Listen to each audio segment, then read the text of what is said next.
Olá você, tudo bem? Biorrevisão, conceitos básicos. Tema de hoje é evolução. Eu sou o professor Billy Paul, do canal de Ciências Biológicas e Autodesenvolvimento. Vamos lá?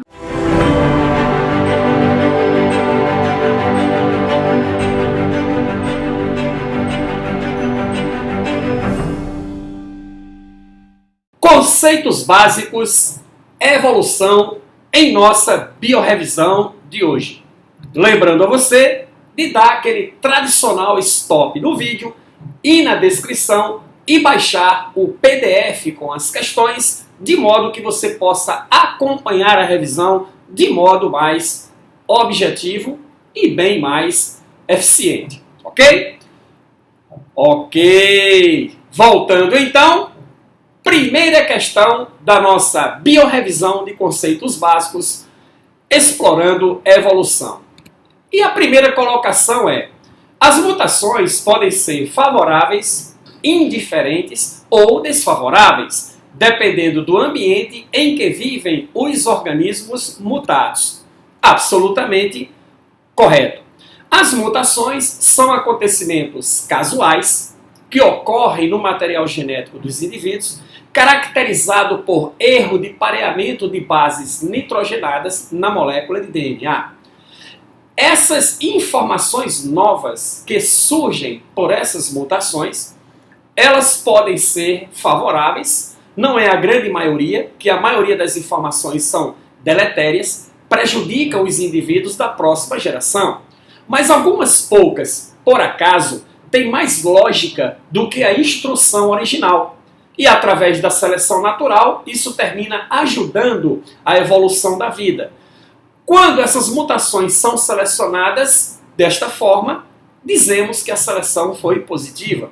Ao serem desselecionadas, dizemos então que a seleção foi negativa. Ou pode ser que a nova informação não venha influir e nem contribuir, seja uma informação relativamente neutra, que não gera nenhuma inadaptação ou adaptação. Ok? Próximo item: casamento entre pessoas aparentadas, cruzamentos consanguíneos, aumentam a frequência de alelos deletérios na população. Absolutamente correto. Tá? Existe uma grande gama de genes deletérios, ou seja, genes defeituosos nas populações. E esses genes, eles têm comportamento recessivo, em sua grande maioria. Ora, sendo assim, se o cruzamento é consanguíneo, entre indivíduos que têm grau de parentesco próximo, a probabilidade desses genes se encontrarem em dose dupla, em homozigose, que é a característica do gene recessivo, o caráter só é expresso se o gene se encontrar em dose dupla.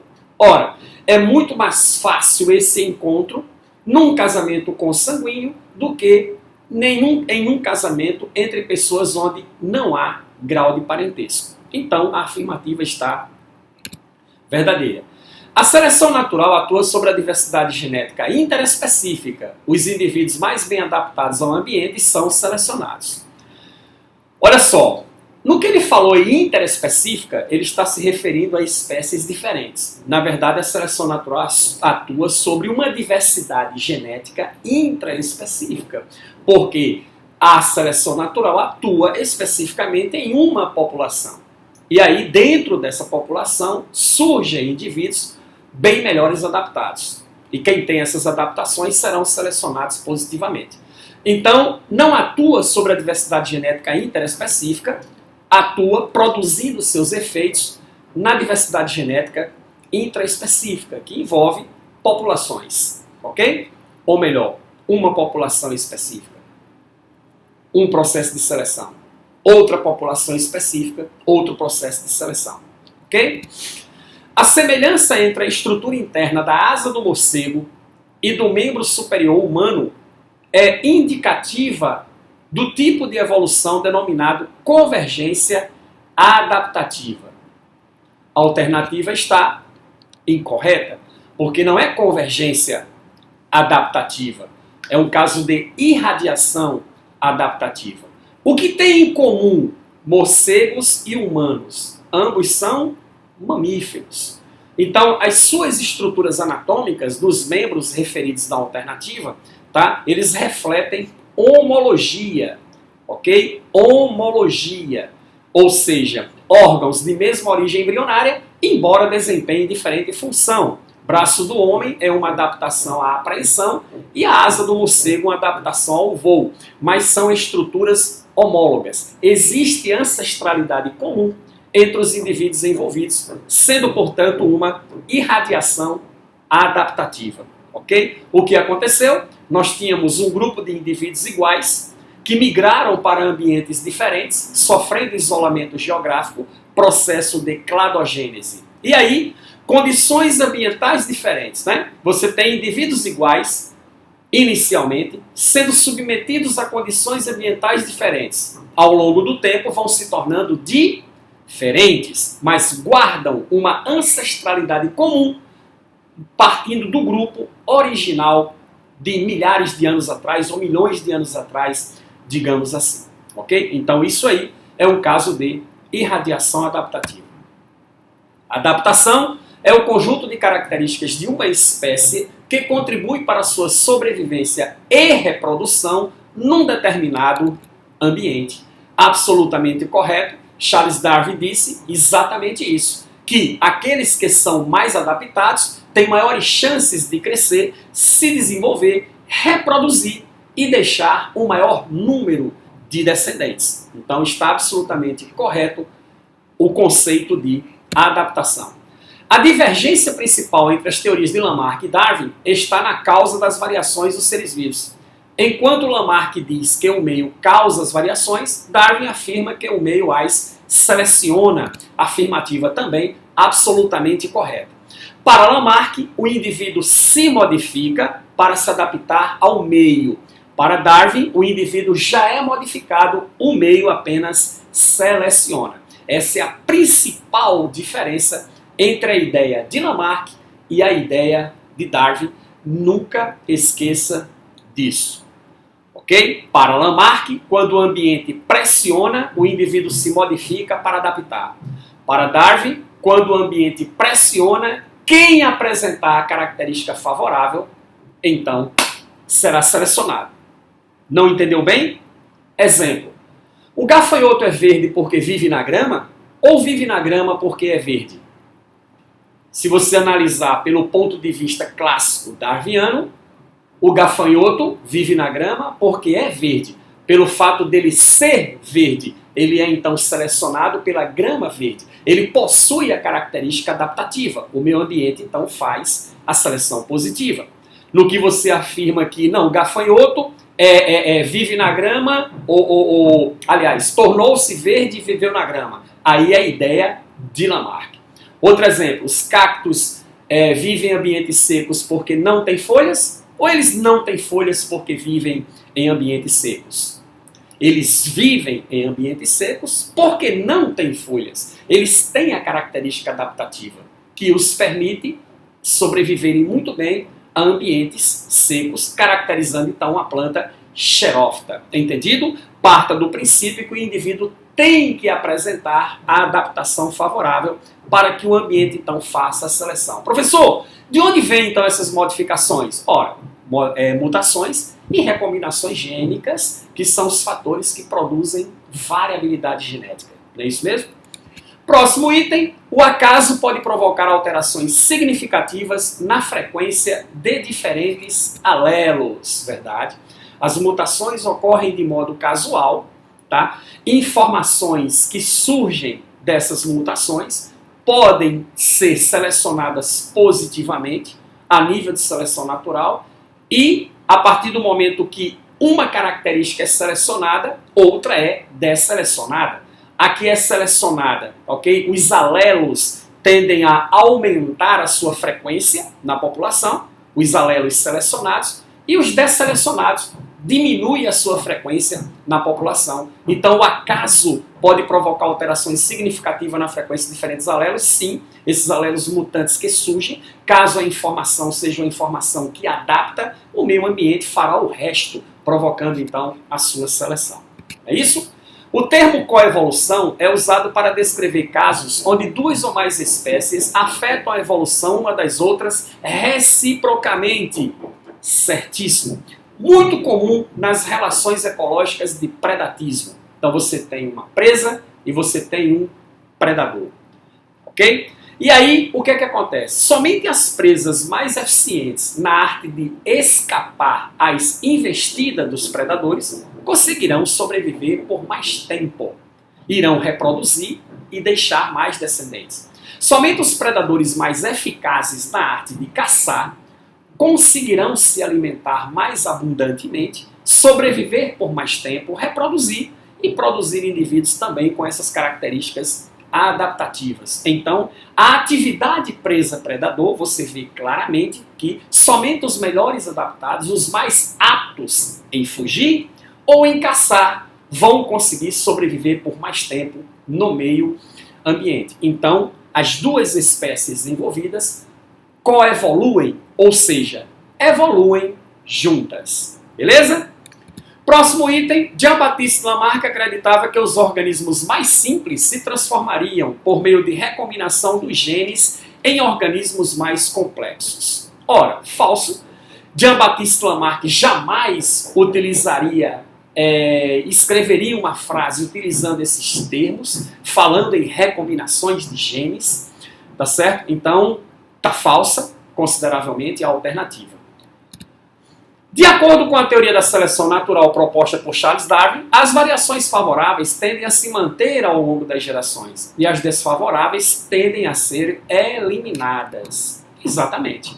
Tá? A seleção natural faz exatamente isso. Seleciona características favoráveis que promovem melhor adaptação, desseleciona características desfavoráveis porque não promovem a adaptação. Ou não faz nada, no caso de serem informações neutras, que nem flui e nem contribui. Próximo item. Segundo a lei da transmissão dos caracteres adquiridos, proposta por Jean-Baptiste Lamarck, as modificações que ocorrem nos organismos resultantes do uso ou desuso são transmitidas aos descendentes. É a base da ideia evolutiva de Lamarck. No seu livro Filosofia Zoológica, que ele escreveu, ele afirmava exatamente isso. Os órgãos se desenvolvem ou se atrofiam baseado no uso e desuso. E o caráter adquirido pelo uso ou desuso, ele vai se transmitir à descendência. O biólogo alemão August Weismann, através de seus experimentos com ratos, ele cortava a cauda dos camundongos, promovia cruzamento entre eles, e aí ele percebeu que os ratos com cauda cortada, quando eram cruzados, a próxima geração sempre nascia com ratos com cauda. Ele chegou à conclusão de que Lamarck não estava correto, caráter adquirido no meio ambiente não se transmitia à descendência. August Weismann, então, derrubou definitivamente o pensamento lamarquista a respeito de evolução. Beleza? Próximo item. A especiação alopátrica é o tipo mais frequente de especiação e ocorre em decorrência do isolamento geográfico, item absolutamente correto, tá? Especiação alopátrica. Então, é o que leva à irradiação adaptativa, não é isso mesmo? Eu tenho grupo de indivíduos iguais, uma população, num determinado ambiente, que migra para ambientes diferentes, e aí o que é que eu tenho? Eu vou ter diversificação gênica. Eles vão seguir linhas evolutivas diferentes porque ambientes diferentes promovem pressão de seleção diferente. E aí eles vão se diferenciando ao longo do tempo. A especiação alopátrica caracteriza-se exatamente por isso. Grupos de indivíduos que atingiram o isolamento reprodutivo a partir de uma barreira, no isolamento geográfico. Ok? Está absolutamente correto.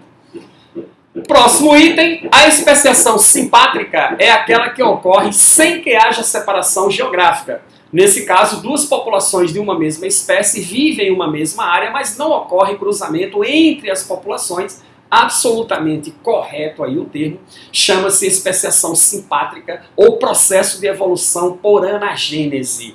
Então a diferença entre a alopátrica e a simpátrica é exatamente isso, porque em um caso você tem especificamente uma barreira que impede o contato entre os grupos isolados. Essa barreira inexiste, tá? No caso da evolução simpátrica. São modificações que ocorrem nos indivíduos de uma população que são passadas e, consequentemente, não vai ocorrer, tá certo?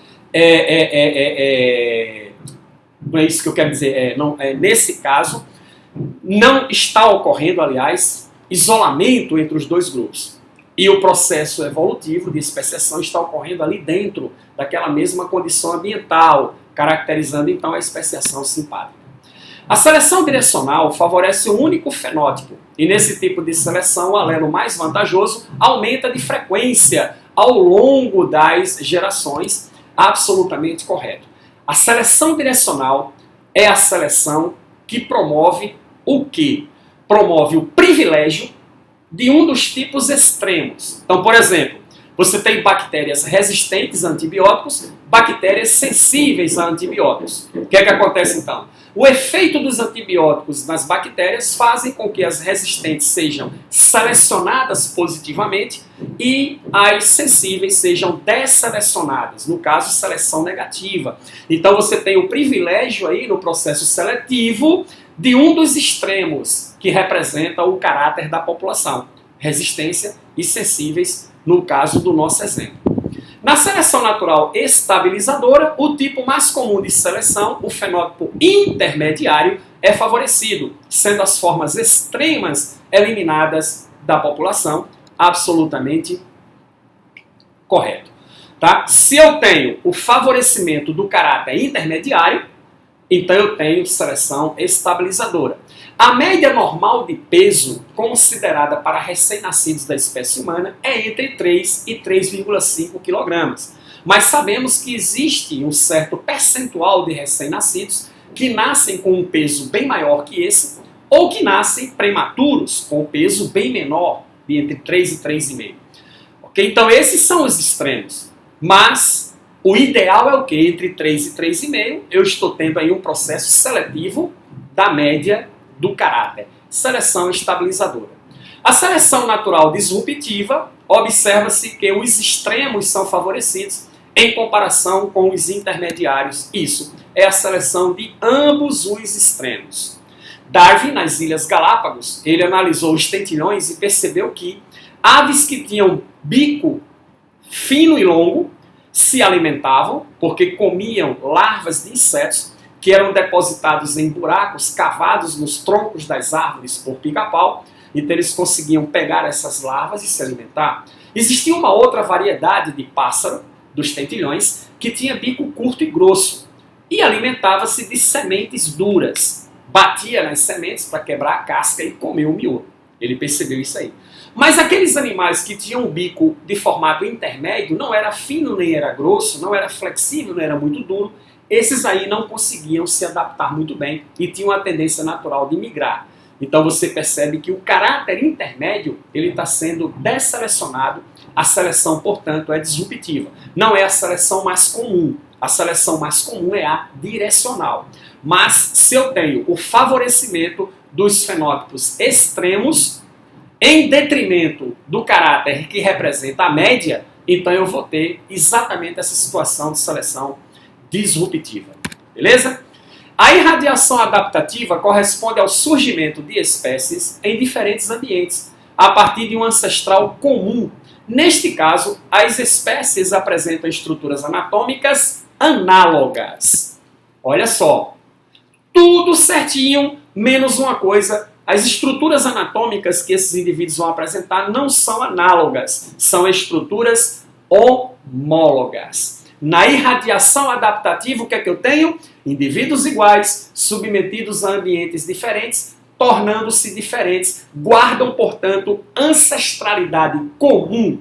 Se há ancestralidade comum, as estruturas anatômicas que surgem e ao serem comparadas umas com as outras, refletem claramente grau de parentesco. Nesse caso, serão estruturas que têm mesma origem embrionária, mesmo desempenhando diferente função.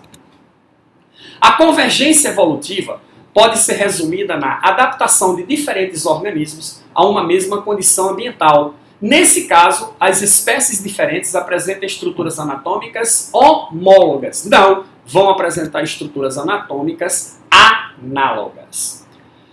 Se indivíduos iguais submetidos a ambientes diferentes tornam-se diferentes, indivíduos diferentes submetidos à mesma situação ambiental tornam-se semelhantes. Aí é convergência de adaptação. Quando você olha para um golfinho, quando você olha para uma baleia, né, se eu perguntar para o meu filho que tem 3 anos de idade, mostrar uma baleia num livro para ele e perguntar que bicho é esse, ele vai olhar para mim e vai dizer, é um peixe, papai. E eu vou dizer para ele, não, não é um peixe, meu filho, é um mamífero. Não, não é não, isso aí é um peixe. Claro, ele vai ver grande semelhança de uma baleia em relação a um peixe. Baleia é o quê? Mamífero. Mamífero surgiu em terra, quando você analisa o processo evolutivo dos vertebrados. O que levou ao aparecimento de mamífero em água? Acredita-se que alguns ancestrais mais remotos dos mamíferos, tá, retornaram à água e, consequentemente, ao serem submetidos à mesma pressão de seleção natural dos peixes, adquirem, então, personifica, então, neles a forma hidrodinâmica de peixes. Perfeito? Indivíduos iguais, submetidos a ambientes diferentes, tornam-se diferentes. Irradiação adaptativa. Indivíduos diferentes, submetidos à mesma condição ambiental, tornam-se semelhantes. Convergência adaptativa.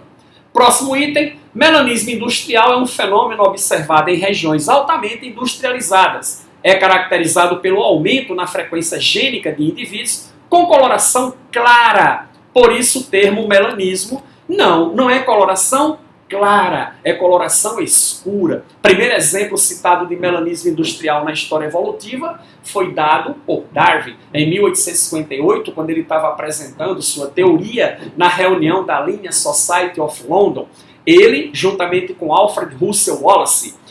Darwin é considerado o pai da evolução porque ele tinha um maior número, tá, de observações em relação ao Wallace. Mas o Wallace chegou à mesma conclusão de Darwin. Mas Darwin disse que as mariposas do gênero da espécie Biston betularia, tá, em Manchester, na Inglaterra, ok? A grande predominância, na época em que a cidade era basicamente que vivia de agricultura, eram de asas claras. Aqui e acolá apareciam mariposas de asas escuras, que eram em população menor, porque eram facilmente capturadas por predadores. Com o advento da Revolução Industrial, o ambiente mudou muito em Manchester, porque ela se tornou uma cidade extremamente industrializada, e aí o que aconteceu? As mariposas de asas escuras tornaram-se mais comum em relação às mariposas de asas claras, que agora, devido ao escurecimento do ambiente de Manchester, eram mais visíveis aos predadores, portanto, mais comidas por eles. Processo de melanismo industrial. Então, o aumento, na verdade, se dá na questão da melanina. Então, é coloração escura e não coloração clara, como ele coloca na nossa afirmativa. Ao comparar a asa do morcego e a asa de um pássaro, percebemos que a função é a mesma, mas a origem embrionária é diferente. Afirmamos, então, que os indivíduos são pouco aparentados e as estruturas são homólogas, o que reflete evidência evolutiva. Falso. Nesse caso aí, a estrutura ela é análoga, ok? Análoga, tá certo? Análoga. Estrutura análoga, a origem embrionária é diferente, embora as estruturas desempenhem a mesma função, que no caso, adaptação ao voo. Nesse caso, é convergência evolutiva, ok? Próximo item, a comparação entre moléculas de DNA de diferentes espécies tem revelado o grau de semelhança de seus genes, o que mostra o parentesco evolutivo, caracterizando assim a evidência bioquímica de evolução. Verdadeiro. Okay? A evidência bioquímica da evolução está relacionada com o DNA, está relacionado com o código proteico, código de proteínas. Quanto mais semelhante for o código proteico entre duas espécies diferentes, então maior será o grau de parentesco entre elas. O contrário também é verdadeiro. Quanto mais diferente for o código proteico entre duas espécies distintas, menor será o grau de parentesco entre elas. Ok?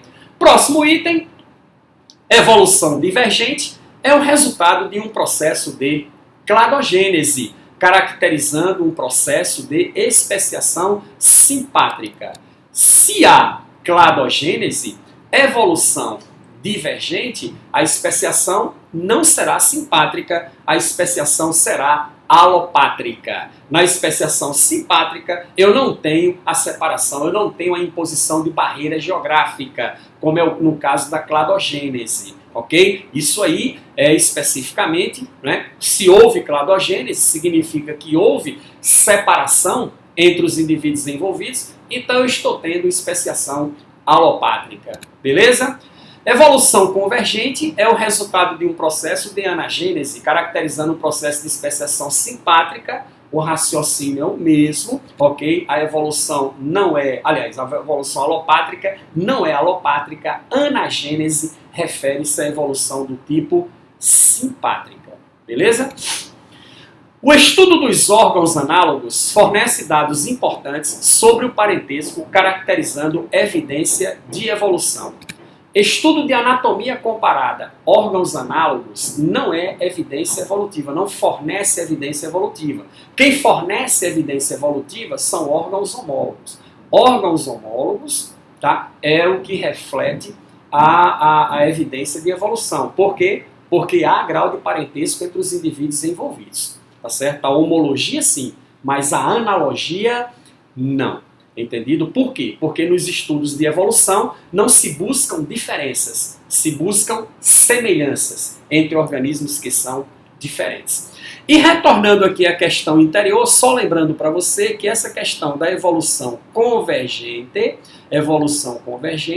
é exatamente o quê? É uma adaptação de organismos diferentes a uma mesma situação ecológica. Tá? Anagênese é a especiação, tá certo? Por evolução do tipo simpátrica. Só para complementar um pouco mais o nosso item, para ficar claro essa questão de evolução convergente com relação à evolução divergente. Ok, pessoal? É isso aí. Foi bom para você? Aprendeu? Ative as notificações e se inscreva no canal. Nos encontramos na próxima aula. Bons estudos!